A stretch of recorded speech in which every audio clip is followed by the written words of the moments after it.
ताई, ताई तू नको ना अशी उदास राहूस. होईल सगळं नीट. आणि आम्ही सगळे आहोत ना तुझ्या बरोबर. तू नाहीयेस एकटी. तुझं दुःख, तुझे सगळे टेन्शन्स हे आमचंही आहे. माझं दुःख, माझी टेन्शन्स फक्त माझी आहेत. स्वानंदी, जर का विजा नाही ना मिळाला तर माझी सगळी स्वप्न पाण्यात जातील. तू हे एकच स्वप्न कसं काय पाहिलंस ताई? अगं, लग्न म्हणजे कितीतरी स्वप्न असतात. छान, रंगीत, भुरळ घालणारी. ही नाही पाहिलीस का ग तू? हे स्वप्न फक्त तूच पाहू शकतेस. तुला मोठं घर मिळालंय ना, नील सारखा जोडीदार. लग्न करून तू मोठ्या बंगल्यात जाणार आहे आणि मी छोट्याशा फ्लॅटमध्ये. स्वानंदी, जर का महेश अमेरिकेला नसताना जाणार तर मी हे लग्न मान्यच नसतं केलं. आणि आता जर का तो अमेरिकेला गेला आणि मला नाही ना मिळालं जायला, माझी सगळी स्वप्न धुळीला मिळतील. ताई, अगं तुझ्या सासरची माणसं पण खूप चांगली आहेत. तुझं खूप कौतुक करतील बघ. मला नकोय कौतुक. मला श्रीमंत घर हवंय. थाटात राहायचंय मला. अमेरिकेत राहणं म्हणजे थाटात राहणं असतं? नसेलही, पण मी अमेरिकेत असेल. जगाला दाखवण्यासाठी तुझ्याकडे जहागीरदार घराणं असेल आणि माझ्याकडे अमेरिका.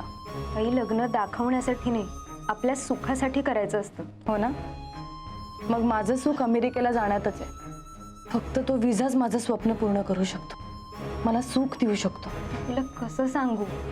आज नाही आला तर 6 महिन्याने येईल ना विजा. 6 महिन्यानंतर आलाच नाही विजा, पुन्हा रिजेक्ट झाला तर? ताई, तू कशावर तरी विश्वास ठेव, नाहीतर ना कायम दुःखात राहशील.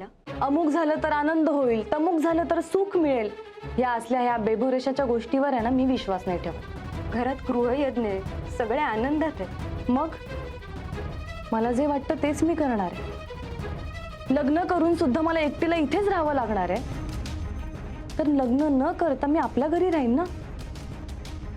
त्यासाठी देशमुखांकडे राहण्याची काय गरज आहे? बरं झालं तुझं प्लास्टर निघालं. हा, आता सुट्टी घे आणि लग्नाच्या तयारीला लागूया. लग्न साध्या पद्धतीने करायचं असेल तरी राजपुत्रासारखा दिसला पाहिजेस तू. नाही, मला खरं तर काही करावं असं वाटतच नाही आहे. संपदामुळे स्वानंदी टेन्स्ड आहे, मला उदास वाटतं त्यामुळे. इंद्रनील, महेश आणि संपदा बघून घेतील काय ते. तुम्ही का पडताय सगळ्या गोष्टींमध्ये? 2-1 वर्ष ओळखतायत ना ते एकमेकांना. हो मग हा त्यांचा प्रॉब्लेम आहे, ते सॉल्व्ह करतील. तुम्ही नका लक्ष घालू. आई, हो तू नको. आधीच तुझ्या लग्नात खूप प्रॉब्लेम्स आलेले आहेत. तू कशाला संकटांना बोलवून घेतोयस? आई, तू नको टेन्शन घेऊस. Okay okay. ते काय नाही, तू मला प्रॉमिस कर की स्वानंदीशी तू संपदाबद्दल काहीही बोलणार नाहीस. आई, अगं. प्रॉमिस कर तू. ओ, बरं. प्रॉमिस. हा, मी संपदाबद्दल काहीही बोलणार नाही. बोल. आता मला सांग, लग्नाच्या तयारीला कुठून सुरुवात करायची? हा, मी काय अशी मी सुट्टी घेणारच आहे ना, तर मग माझं असं वाटतं की आपण घराच्या रंगाचं काम काढायचं का? सगळ्या घराला? हा, नको रे, 4 दिवसावर आले लग्न. मग 4 दिवस आहेत ना, मग होऊन जाईल काम. कॉन्ट्रॅक्टरला सांगू, जास्त मजूर लावून घेऊ. नको रे, सामानाची हलव करा, पुन्हा तो रंग, धूळ, चुना, पुन्हा सामान लावायला 2 दिवस जातील रे. कसं शक्य आहे? पण माई, हे असं असं घर ठेवायचं? आपण असं केलं तर सगळ्या घराला नको, तुझ्या रूमला रंग लावून घेऊ. चालेल? हा, ओके. हा. मग पेंटरला तू सांगणार आहेस का? मी करते. बर. काय झालं? ते तू हसशील, पण का हसण्यासारखं काय? काही ऐकून तर घे. मला ना खोलीला गुलाबी रंग देऊन घ्यायचा आहे, स्वानंदीला आवडतो म्हणून. गुलाबी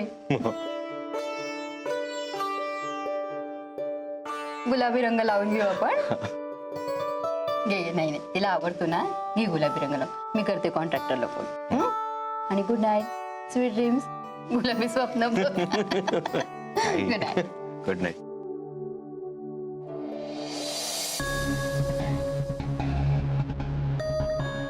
स्वानंदीच्या पसंतीचा रंग लावण्यात पैसे खर्च करेल हा. पण याला माहितीच नाहीये मी स्वानंदीलाच याच्या आयुष्यात राहू देणार नाहीये. मग या खोलीत कशी राहील ती?